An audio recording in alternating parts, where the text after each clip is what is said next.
Olá, seja muito bem-vindo à primeira aula da Semana de Transtornos de Humor. Eu já quero começar te dando os parabéns pela escolha que você teve em estar aqui nessa semana com 3 aulas nas quais você vai aprofundar o seu conhecimento sobre transtornos de humor. Essa área que é tão carente de bons profissionais que se aprofundam e se dedicam a conhecer mais. Então já pode saber, só pela sua decisão de estar aqui acompanhando essas 3 aulas da Semana de Transtorno de Humor, você já está muito na frente dos outros profissionais que não escolhem se aperfeiçoar.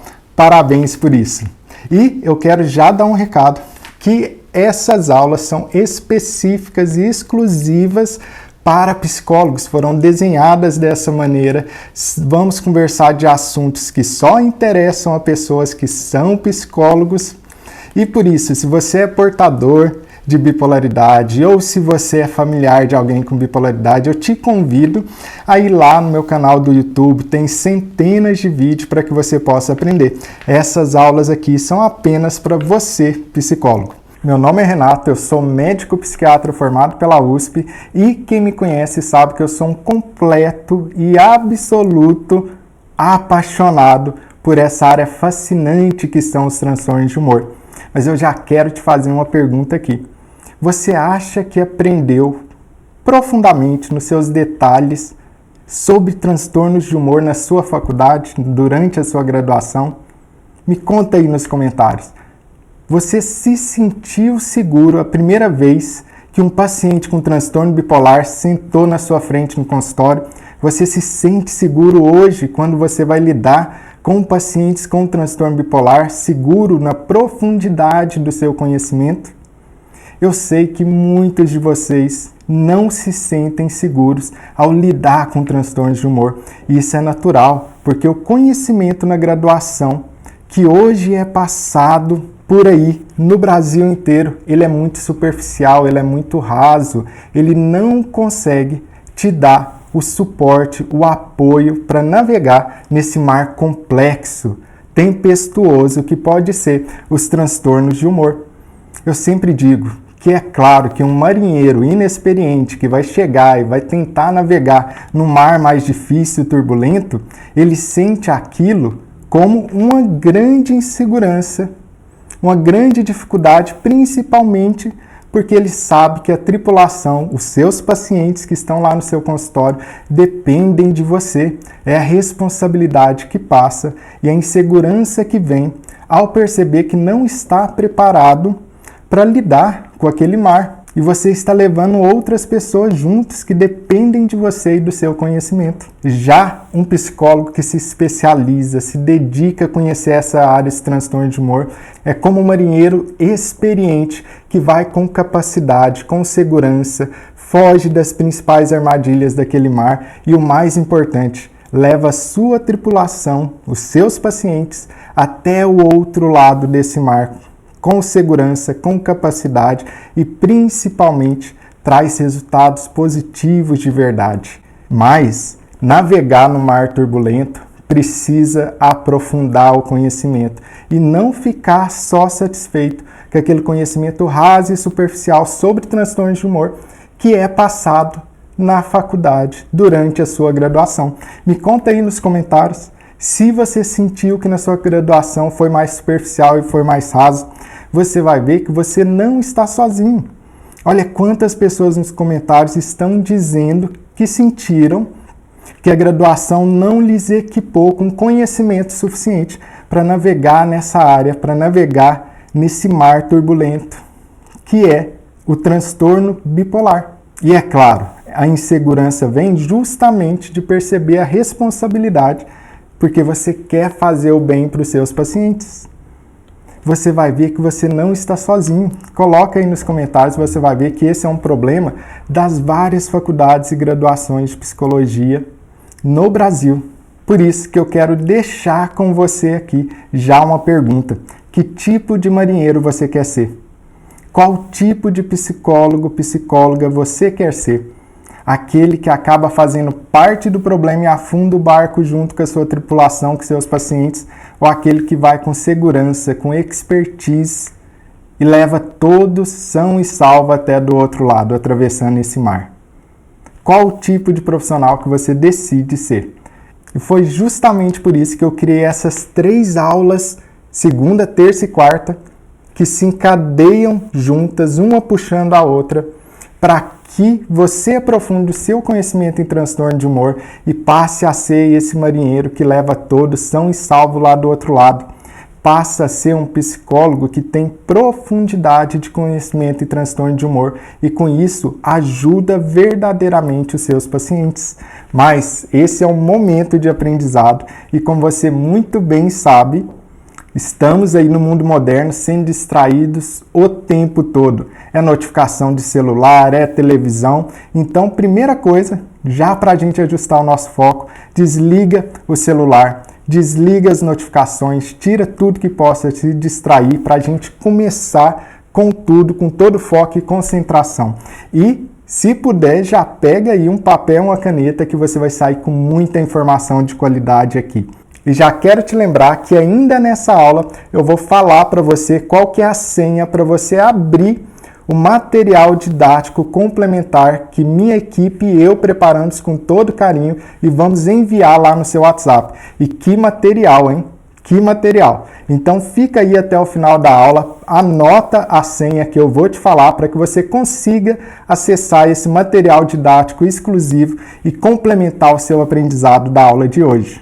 E para já começar a cumprir o meu compromisso com você nessa semana Transtorno de Humor, que é te mostrar o que a graduação da psicologia não te ensinou e te mostrar o caminho para que você se torne um psicólogo especialista em transtorno de humor, eu preciso já começar a te falar e você vai já abrir aquele caderno com aquela caneta ali para a gente já iniciar a aprender qual o tamanho do problema. Se eu quero resolver um problema, se eu quero enfrentar um problema, eu preciso saber o tamanho desse problema.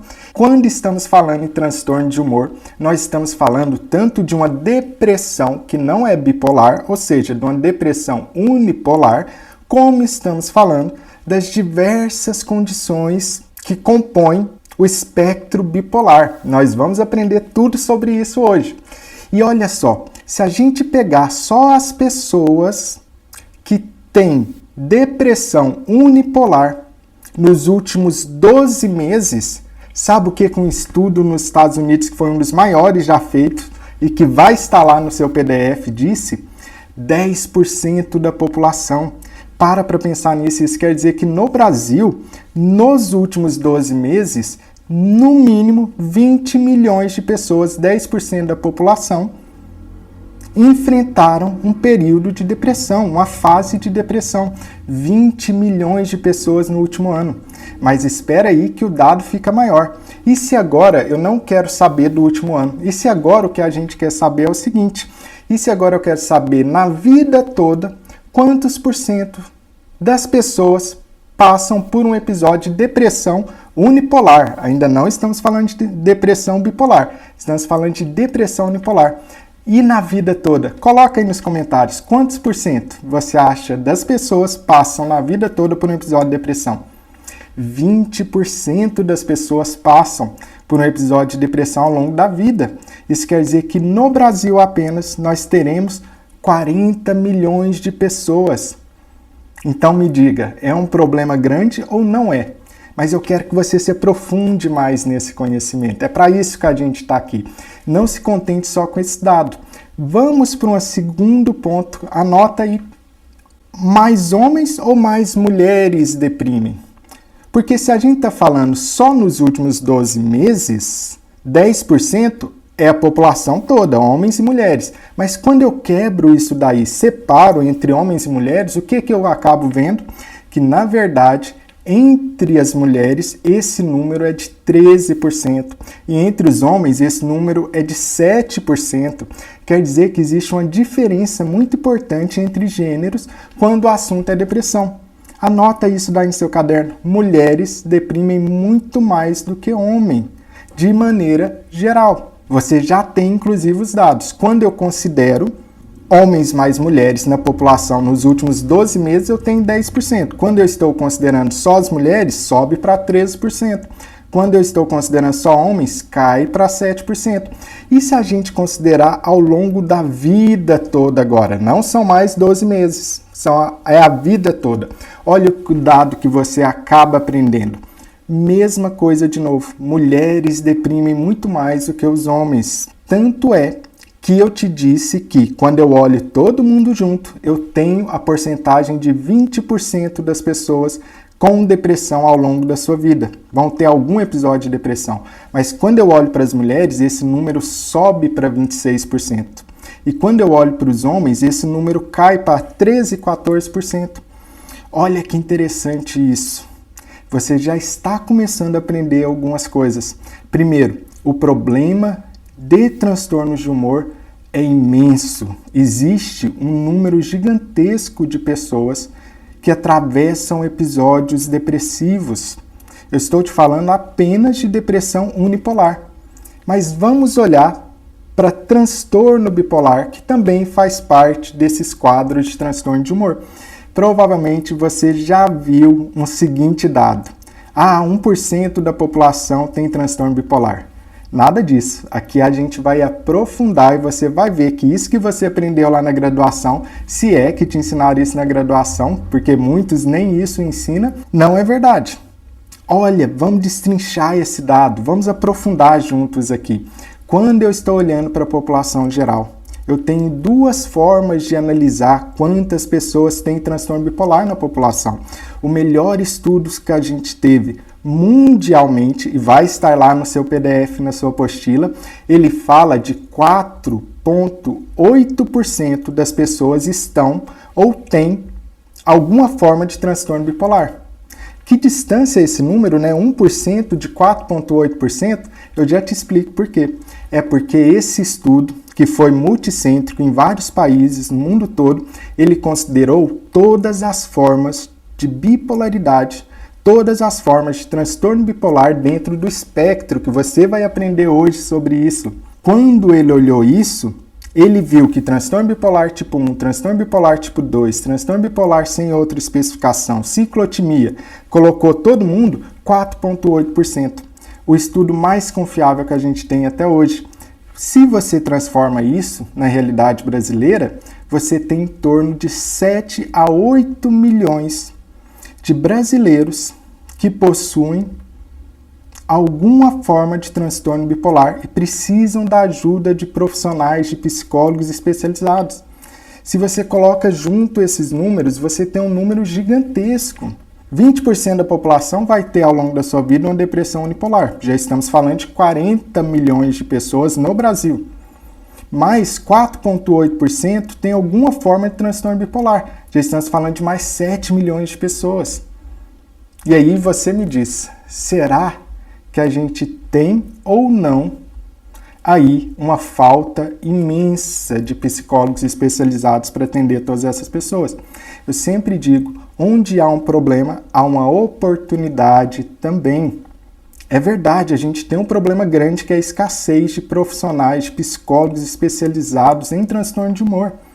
Mas, por outro lado, existe uma grande oportunidade para aquela pessoa que está disposta a mergulhar e conhecer mais sobre isso. E vamos entender por que é que lá na graduação o pessoal falava só de 1% para você. É porque esses estudos que falam de 1%, inclusive um dos melhores estudos que teve aqui em São Paulo, mostrou 1,2%. Mas quando você vai olhar o estudo, ele só está considerando transtorno bipolar tipo 1 e transtorno bipolar tipo 2, que foi exatamente a mesma coisa que achou lá no outro estudo de 4,8%. Se você considerar só transtorno bipolar tipo 1 e tipo 2, realmente você vai chegar na quantidade de 1,1, 1,2% da população. Mas quando você considera todo o espectro, você chega em 4,8%. Olha como você já está aprendendo e aprofundando nessas nuances. Agora você já sabe o tamanho do problema, a quantidade de pessoas que sofrem com transtorno de humor, com dados embasados cientificamente, e você vai ter toda a bibliografia desses estudos que eu estou falando aqui para você lá no seu PDF. Mas a gente precisa ver outras coisas também que eu quero te apresentar aqui. Primeiro, muitas pessoas estão tendo episódios de depressão ou tem transtorno bipolar. E quanto tempo, em média, dura um episódio de uma depressão unipolar, que é a depressão mais simples, por assim dizer? Chuta aí, ou se você sabe, pode falar aí nos comentários quanto tempo, em média, dura um episódio de depressão desse que eu estou contando para vocês, depressão unipolar. Muitos profissionais se assustam ao saber que é mais de 6 meses. A maioria dos episódios de depressão unipolar duram mais de 6 meses. 58%, na verdade, dos episódios de depressão unipolar, não estou falando de bipolar, duram mais de 6 meses. Impressionante, né? Mais impressionante ainda é o outro dado que eu vou te dar. É frequente e comum episódios depressivos durarem mais de 2 anos seguidos. E é claro que está envolvido nisso também a falta de reconhecimento adequado do diagnóstico, a falta de tratamento adequado do diagnóstico. E nós vamos conversar sobre isso aqui nas 3 aulas. Olha como você já está começando a compreender mais. Então anota aí, episódios de depressão, 58% dura mais de 6 meses. Só que a gente precisa entrar em algumas outras questões que também são importantes. E eu quero te apresentar agora o que seria esse tal de transtornos de humor, espectro dos transtornos de humor. Provavelmente você não viu isso aqui na graduação. Provavelmente você só viu os casos mais extremos, mais típicos, estudou por cima sobre isso. E o problema dos casos extremos e típicos é que é raro de você ver na prática. A maioria dos casos não são extremos, são mais sutis, exigem um detalhamento maior de conhecimento. Deixa eu te apresentar o que é o espectro de transtornos de humor. Pensa o seguinte, que é o que eu gosto de fazer essa analogia, porque dá uma ideia do que é espectro. Muitas vezes, quando você vai ver nos manuais de diagnóstico clássico, você tem algo que é categorial. É algo que é assim, se essa pessoa tem esse sintoma, essa quantidade de sintomas, isso quer dizer que ela tem X. Isso quer dizer que ela tem transtorno bipolar, se ela seguir esses critérios. Esquece isso. Isso daí é algo importante, que é o DSM, para pesquisa, para todos os cientistas falarem a mesma língua.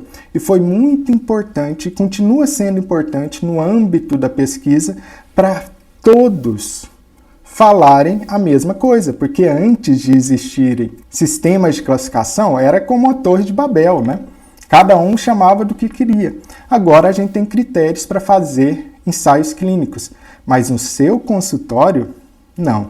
No seu consultório você precisa de uma visão com muito mais nuance, se você quer verdadeiramente gerar resultado do seu paciente. No seu consultório você tem que pensar sobre espectro e não categoria. Espectro e não categoria, porque é isso que você vê na prática. E deixa eu te contar qual que é o espectro. Primeira coisa, traça uma linha aí na sua folha de papel, vira a folha em branco, viu? Coloca uma linha bem grande, que nós vamos precisar dessa linha bem grande, cobrindo de cima a baixo.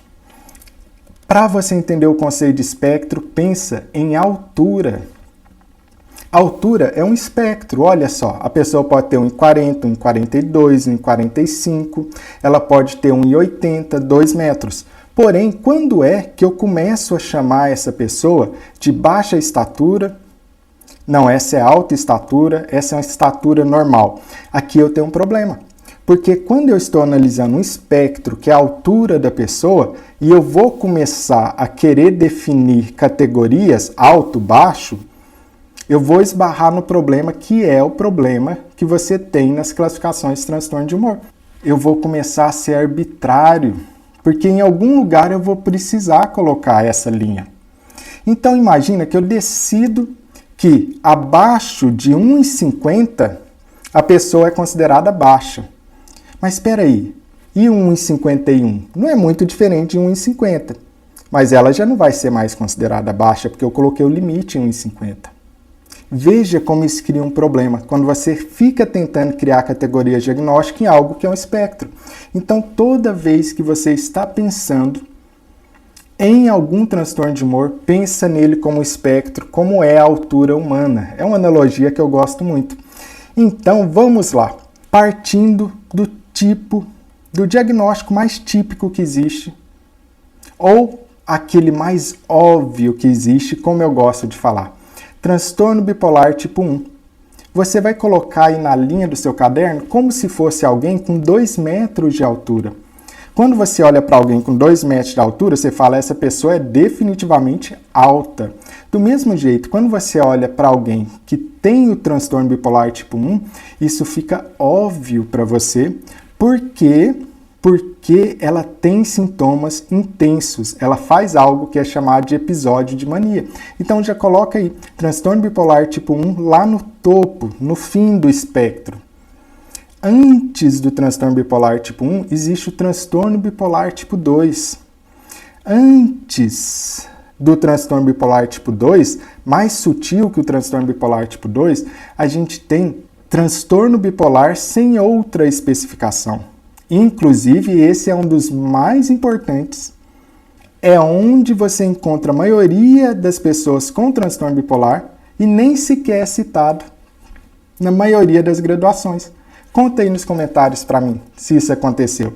Se você passou uma graduação inteira e nunca nem ouviu falar direito o que é transtorno bipolar sem outra especificação. Continuando andando nesse espectro, agora você vai ver a ciclotimia. Mais sutil ainda, uma forma de transtorno bipolar mais sutil, ciclotimia. E abaixo ainda, você vai encontrar o espectro bipolar. Essa questão de espectro bipolar é porque a gente está na fronteira. De repente, a gente chegou numa fronteira entre o que é bipolar e o que deixa de ser bipolar. Lembra que eu te falei que você precisa pensar em espectro e eu vou te ensinar a pensar dessa maneira? E, finalmente, continuando mais para baixo nessa linha, você vai chegar em pessoas com transtorno depressivo recorrente, não bipolares, unipolar, transtorno depressivo recorrente. E, finalmente, mais abaixo nessa linha, você vai chegar em episódio depressivo unipolar único. Só teve um na vida. Veja como agora você fez um espectro inteiro dos transtornos de humor, desde o mais sutil até aquele mais típico. Desde aquele que você claramente vai falar, esse é bipolar mesmo, porque está fazendo episódio de mania, até aquele onde que a maioria das pessoas terá alguma confusão, porque não é tão claro o diagnóstico ali. E é aí que o psicólogo, que é especialista, vai se destacar muito. E deixa eu já te contar uma realidade super importante que você saiba. Mesmo quando eu estou falando para você de transtorno bipolar tipo 1 típico ou mais óbvio, que seria o transtorno bipolar tipo 1, você pode estar aí pensando que o diagnóstico é feito de maneira rápida pela maioria dos profissionais. Então anota aí, anota isso. Tempo médio para receber o diagnóstico entre o início dos sintomas e o diagnóstico correto no transtorno bipolar tipo 1 é de 10 anos. Uma década. A gente está falando no tipo de transtorno bipolar mais típico que existe. Uma década entre o início dos sintomas e finalmente receber o diagnóstico. Precisamos ou não precisamos de mais profissionais especializados nessa área que saibam reconhecer isso. 10 anos, o mais óbvio. Mas, Renato, e o mais sutil, menos óbvio, como, por exemplo, é o transtorno bipolar tipo 2? Você vai cair para trás, porque a média de tempo para a pessoa iniciar os sintomas e finalmente receber o diagnóstico de transtorno bipolar tipo 2 é de 13 anos na maioria dos estudos. Alguns estudos falam de 15 a 18 anos. Não são apenas estudos brasileiros, essa é uma realidade mundial. É assim na Europa, é assim nos Estados Unidos, é assim no Brasil. Olha que demora 10 anos para o transtorno bipolar tipo 1, em média 13 a 15 anos transtorno bipolar tipo 2. Temos um problema que a gente precisa abordar. E vamos continuar aprendendo mais sobre isso, porque aqui a gente tem uma grande coisa que você como profissional, você como psicólogo, pode fazer uma diferença imensa na vida do seu paciente. Mas imensa. Isso daqui não me acanho em dizer que você pode salvar a vida do seu paciente e também salvar a família desse paciente. Como? Aprendendo a distinguir entre depressão não bipolar e depressão bipolar. Por que isso é tão importante da gente saber? É porque, e simplesmente porque, o tratamento da depressão não bipolar é muito diferente do tratamento da depressão bipolar. E pior ainda, o tratamento da depressão não bipolar, quando é dado de maneira equivocada, errada, para alguém que é bipolar, prejudica essa pessoa. Então não é só uma questão de rótulo, não é uma questão de vamos fazer isso por uma minúcia acadêmica, nada disso. Saber diagnosticar corretamente seu paciente tem impactos reais, visíveis na prática, na vida do seu paciente e na vida dos familiares dele. Então tá óbvio agora porque é que eu falo para vocês que os transtornos de humor são um mar no qual você precisa aprender a navegar, aprofundar seu conhecimento, se especializar. E certamente ao se especializando, você vai ser reconhecido por isso, porque são poucos os profissionais que conseguem navegar por essas águas e ajudar efetivamente seus pacientes. E aqui eu quero dar várias pistas para você, para que você faça um diagnóstico mais correto, mais assertivo, na prática, no seu consultório, e diferencie entre a depressão que não é bipolar, unipolar, ou a depressão bipolar, porque aqui a gente tem um problema. Quando você vai ver como que eu dou o diagnóstico de transtorno bipolar, você vai ver que você precisa que a pessoa tenha feito uma fase de ativação, uma fase de mania ou de hipomania ao longo da sua vida. Só que a gente tem um problema. Fases como de hipomania e até mesmo a de mania, mas hipomania é mais comum ainda. O paciente não lembra direito daquilo. Ou ele não só não se lembra, como às vezes ele pode confundir essa fase de hipomania como uma época de muita liberdade, uma época na qual ele estava muito bem, e não conseguir diagnosticar, não conseguir te expressar para você claramente no seu consultório se você não sabe fazer as perguntas corretas. Eu sempre costumo dizer, e anota essa frase no seu caderno, a gente só cumprimenta quem a gente conhece.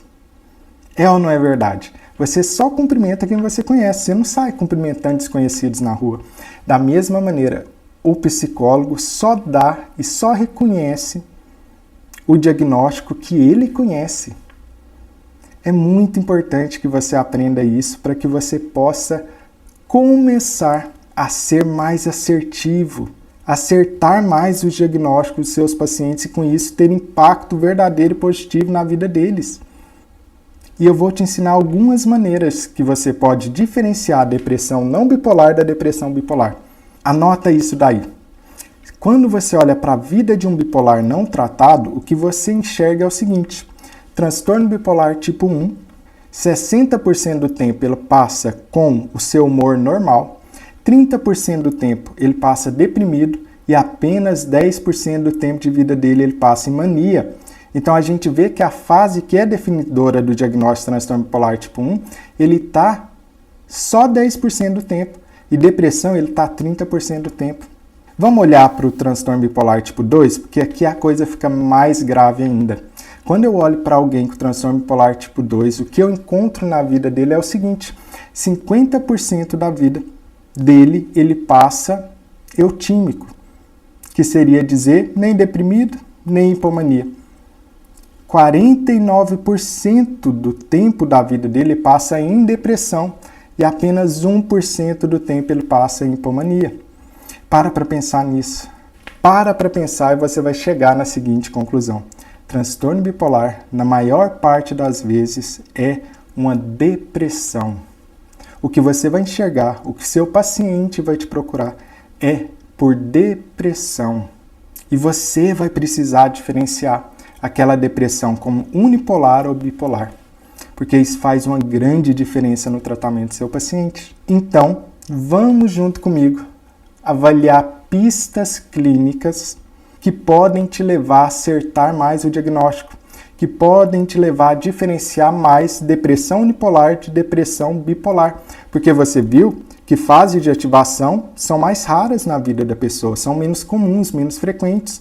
Logo, eu preciso começar a ver maneiras clínicas na prática, no seu consultório, de você diferenciar entre a depressão não bipolar e a depressão bipolar. Primeira dessas maneiras, alta penetrância genética de transtornos de humor na família. Nossa, Renato, o que é isso? Calma, é muito simples. Alta penetrância genética de transtornos de humor significa que 3 gerações daquela família sofreram de alguma maneira com transtorno de humor. Seja depressão, seja bipolaridade, transtorno bipolar. Então você vai perguntar, a avó teve depressão, o avô pode ter tido depressão, o pai teve depressão, o irmão tem depressão, o filho teve depressão. Alta penetrância genética de transtorno de humor. Então você precisa de uma história familiar adequada. Segundo ponto, a pessoa ser parente em primeiro grau de alguém com diagnóstico de transtorno bipolar. É a segunda pista que você vai olhar. Você viu alguém com depressão, você vai pesquisar agora, que você já está sabendo e se aprofundando. Você vai pesquisar se existe alta penetrância genética de transtorno de humor e se ele é parente em primeiro grau de alguém com transtorno bipolar. Por que, Renato, isso é importante? Porque parentes em primeiro grau de alguém com transtorno bipolar têm 10 vezes mais chance de desenvolverem, de virem apresentar, abrir quadro de transtorno bipolar. Então é óbvio que isso é clinicamente significante. Agora vem comigo que eu quero te contar de algo que muita gente não para pensar. Essa característica clínica, para você começar a reconhecer e fazer diagnóstico que as outras pessoas estão deixando passar, infelizmente, é a seguinte: abrir quadro de depressão antes dos 20 anos de idade. É muito mais comum no transtorno bipolar. É uma pista que você vai olhar para diferenciar se a pessoa começou com episódios depressivos antes dos 20 anos de idade, orelha em pé. Você vai considerar que talvez essa pessoa tenha depressão bipolar, transtorno bipolar, e não uma depressão unipolar. Observe que nós estamos fazendo aqui um trabalho de um bom detetive. Porque é isso que um psicólogo, um bom psicólogo que atende no consultório faz. Ele enxerga pistas com evidência científica, embasados em ciência e dado, porque tudo isso que eu estou te falando é embasado em estudos que você vai ver no seu PDF, tem a bibliografia caso você queira aprender mais sobre isso, para diferenciar entre as duas coisas.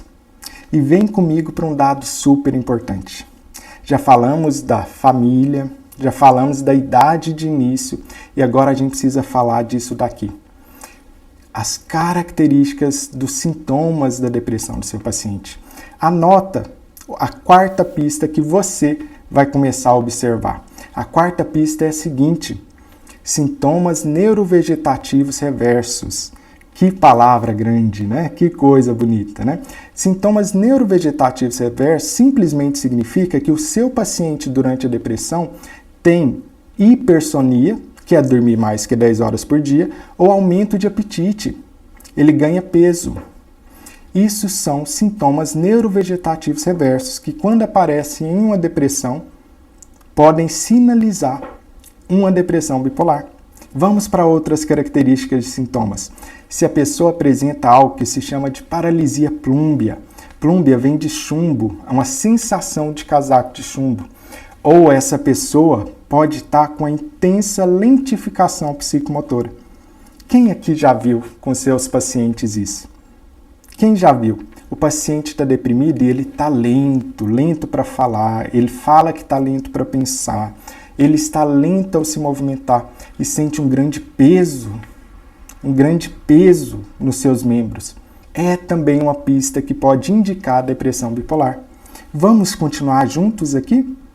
Vamos para outra pista que você vai passar a observar, que é a seguinte: hipersexualidade durante um episódio de depressão. Isso não é comum. Durante a depressão, você espera que essa pessoa está com baixa libido. Se a pessoa começa a ter hipersexualidade durante um episódio de depressão, isso já é um sinal, uma pista muito importante de transtorno bipolar.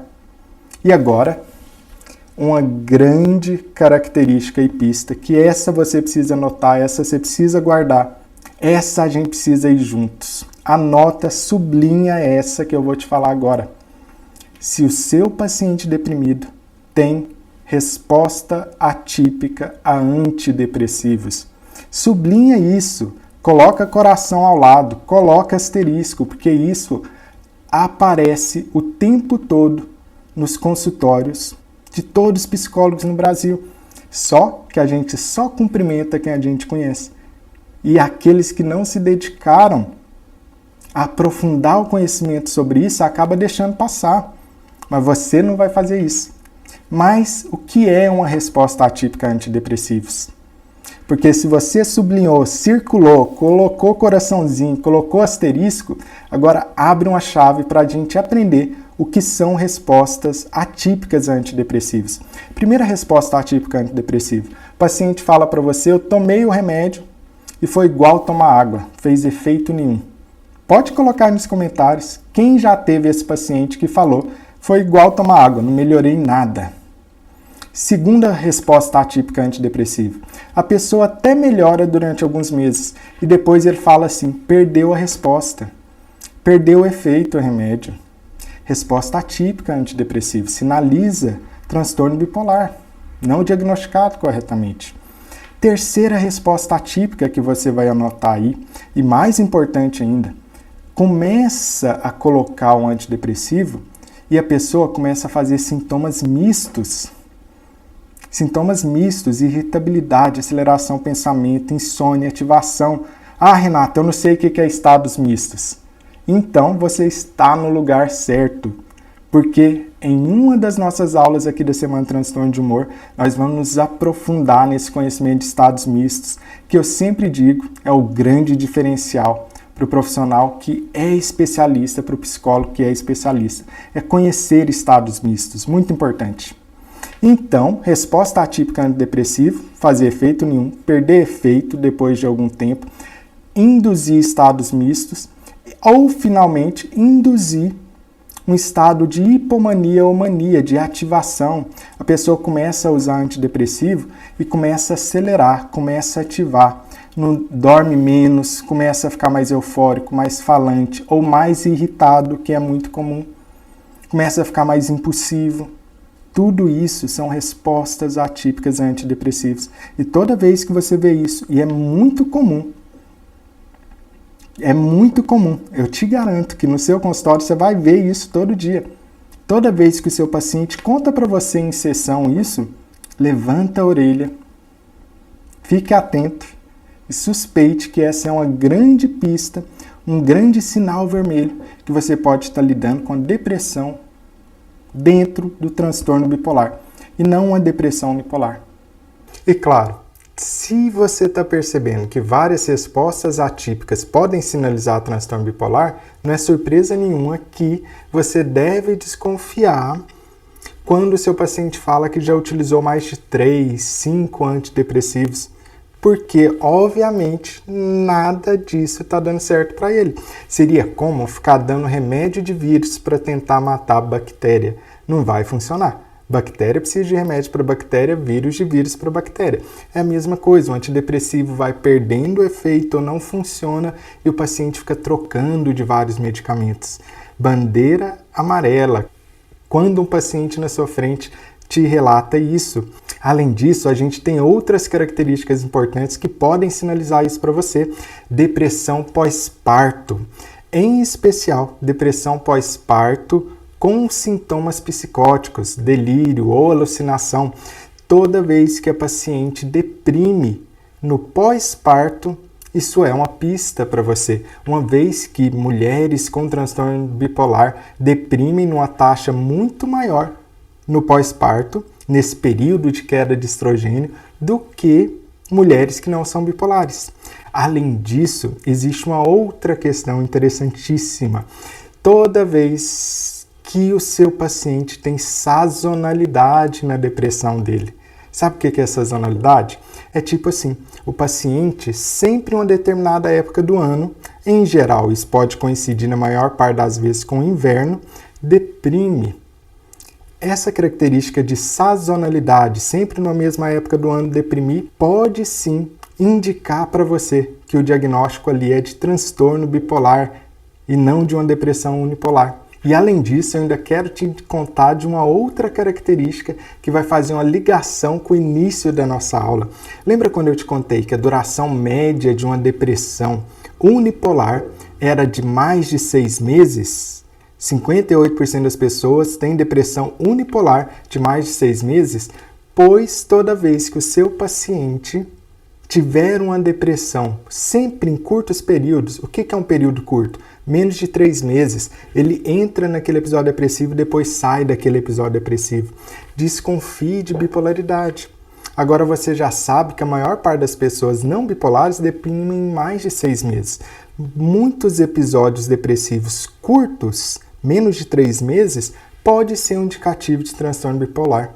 Em especial se tem essa característica aqui, alta recorrência de episódios depressivos.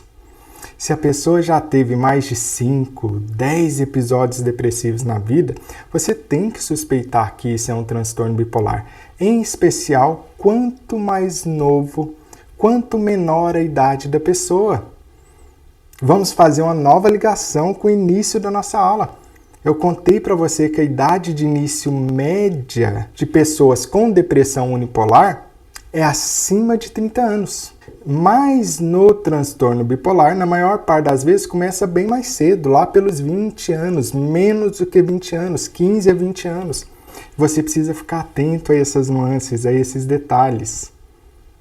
Porque são esses detalhes que fazem a diferença para aquele psicólogo que quer se especializar e verdadeiramente ajudar o seu paciente. É a compreensão de não só ter a teoria, mas também saber como aplicar essa teoria na prática para ter impacto positivo na vida do seu paciente. Isso faz uma imensa diferença. Uma imensa diferença, tanto na vida do paciente, da família que é ajudada por um psicólogo que é especializado e consegue sim enxergar aquilo que os outros não estão enxergando. Aqueles que não se dedicaram a aprofundar sobre o tema não estão enxergando. Que impacto positivo que esse psicólogo tem. E é claro que nada mais natural do que a pessoa que mais ajuda ser a pessoa que é mais reconhecida e recompensada. Logo, não é à toa que as psicólogas que se especializam em transtorno de humor são muito reconhecidas na área e são recompensadas e conseguem cobrar o valor justo pela sua consulta, porque estão ajudando muito, estão ajudando a muitas e muitas pessoas e têm um serviço de grande impacto positivo na vida de famílias que necessitam dessa ajuda, mas não encontram facilmente devido à escassez de profissionais especializados. Eu sei bem disso. E eu sei disso porque isso aconteceu na minha própria família. Uma vez eu estava voltando de viagem e, infelizmente, logo ao chegar dessa viagem, eu encontrei minha mãe num episódio. Na época eu não sabia o que era isso, obviamente, ninguém da minha família sabia o que era isso, eu nem era médico ainda na época, né? E minha mãe estava lá no episódio psicótico. Minha família perdida, sem saber o que fazer, minha mãe de uma maneira que eu nunca tinha visto ela. E é claro, a gente foi correr, buscar ajuda profissional, com psicólogos, com médico, psiquiatra, e fizemos uma verdadeira jornada de profissional em profissional. Como não é só o caso da minha família, mas é o caso desses milhões de pessoas com transtorno de humor no Brasil. Uma verdadeira peregrinação de profissional em profissional. Por quê? Porque não conseguiram dar o diagnóstico. Não conseguiram dar o diagnóstico ali para minha mãe, que na época a gente não sabia, tem transtorno bipolar. E que falta que fez um psicólogo que conseguisse olhar para ela, olhar para aqueles sintomas que ela estava apresentando e dar o diagnóstico. Infelizmente, se passaram 10 anos entre ela apresentar esse episódio e finalmente a gente chegar no diagnóstico de transtorno bipolar. E passamos em inúmeros profissionais durante esse período. Veja como é importante e o impacto que um profissional especializado pode ter na vida de uma família.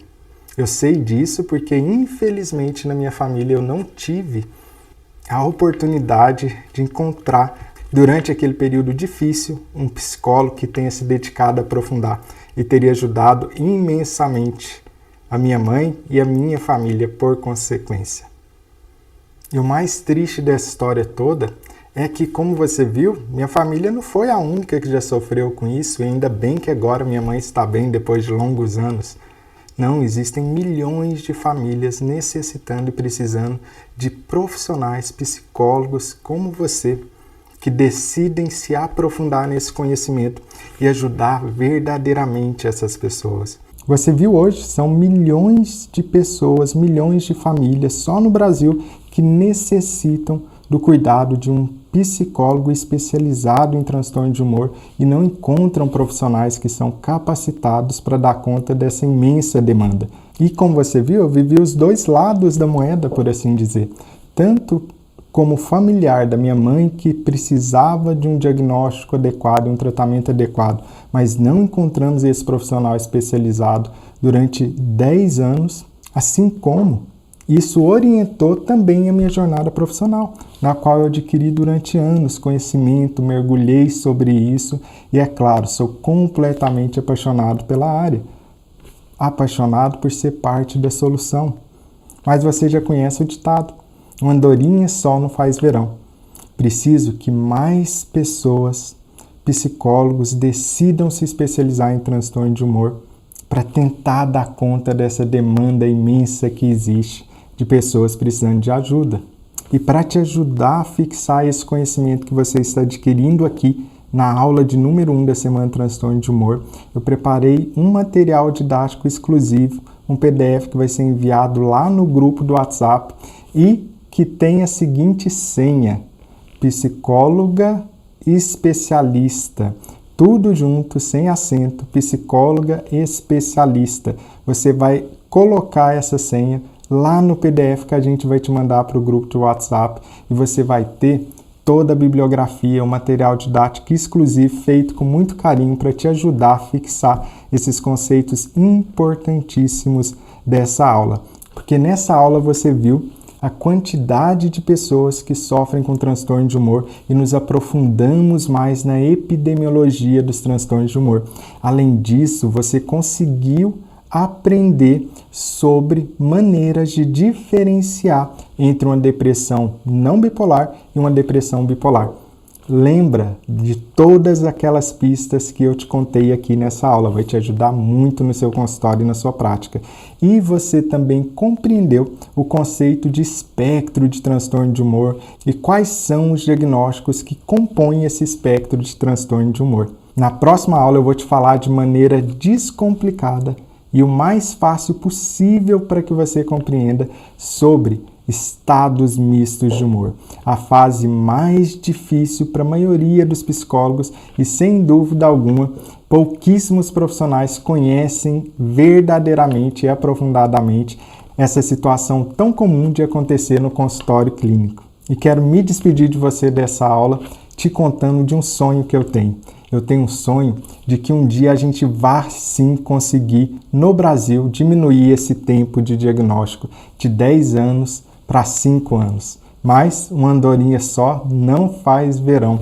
Com certeza eu não vou conseguir fazer isso sozinho com as mais de 8 milhões de pessoas que estão aí no Brasil precisando de ajuda.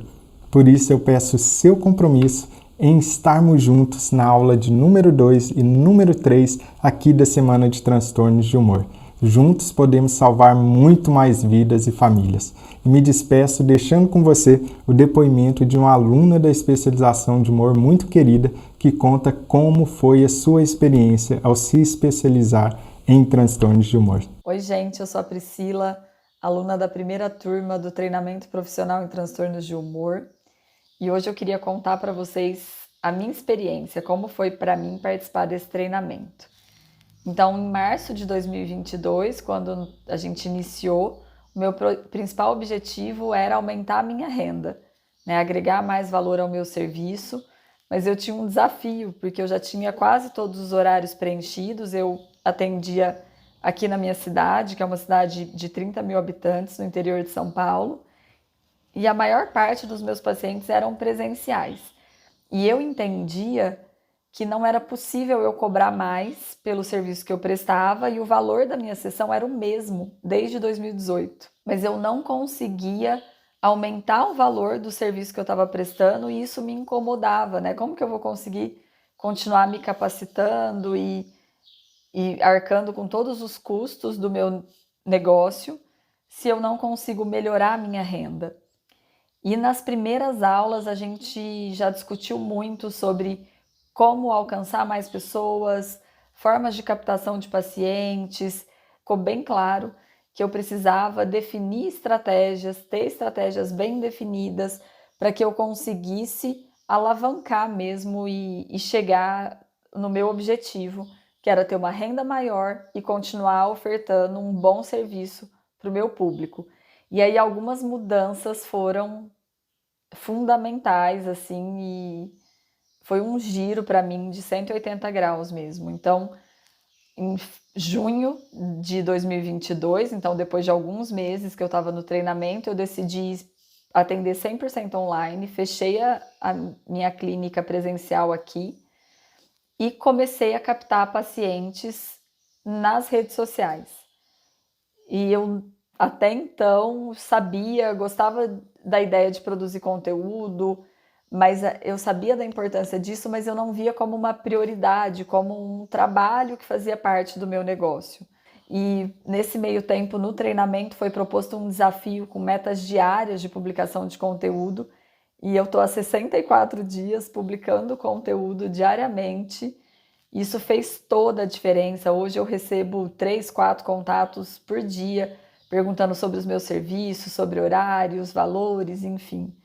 Então hoje, né, depois dessa mudança radical, na minha opinião, porque foi uma mudança de mentalidade que eu nem imaginava no início desse ano, eu consegui ter a minha agenda cheia num valor que eu considero adequado, 100% online, captando pacientes no Instagram.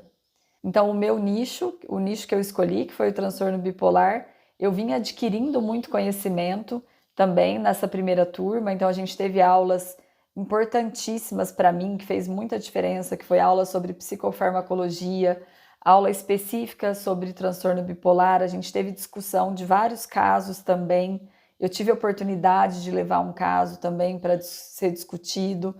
E tudo isso foi me deixando cada vez mais segura para atender o paciente, para cobrar um valor que eu considero adequado, e realmente é um caminho sem volta, né? Eu estou muito, muito satisfeita com os resultados que eu alcancei, então eu tinha dificuldade de colocar em prática tudo isso.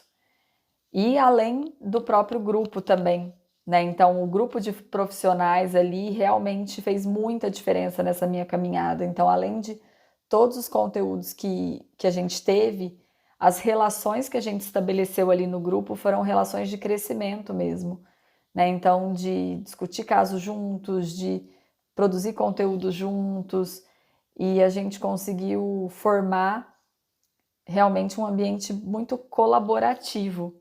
E eu tô colhendo frutos que eu nem imaginava, né? Então hoje a gente consegue ter uma relação próxima com os meus colegas e a gente consegue realmente trocar conhecimento e se ajudar além das aulas.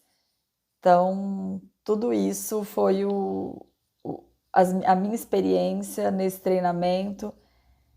Fez muita diferença para mim e eu vejo que para vários dos meus colegas faz muita diferença você ter uma visão que vá além do conhecimento técnico. Então, essa ideia que ficou muito clara durante o treinamento é que a gente nunca está pronto para fazer as mudanças, mas que a gente vai desenvolvendo no caminho. Então, eu consegui colocar em prática os conhecimentos que eu fui adquirindo, com medo de não dar certo, sem ter certeza se eu realmente estava pronta para todas essas mudanças, mas eu estou colhendo esses resultados. E isso faz eu perceber aonde que eu tenho que investir mais agora, né? O que está me faltando ainda.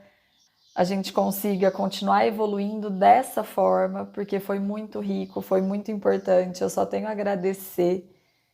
E para mim, olhando, né, tão pouco tempo, é inacreditável tantas mudanças que eu tive. A gente também teve muito conhecimento técnico sobre terapia cognitivo-comportamental. Isso também foi muito importante para consolidar alguns conhecimentos que eu já tinha, né, olhar de outras formas para a minha prática. E é isso, só tenho a agradecer a essa turma maravilhosa e essa transformação e os meus colegas que estão, né, compartilhando comigo todos os resultados que eles também tiveram. A transformação dos alunos é incrível. Tanto que eu até reassisti a nossa primeira aula recentemente, eu fui lá assistir e as pessoas que falavam lá em março, é muita transformação para tão pouco tempo, né? É uma mudança de mentalidade e de prática. Então, o treinamento me agregou demais nesse sentido. E obrigada pelo tempo de vocês e vamos em frente. Até mais.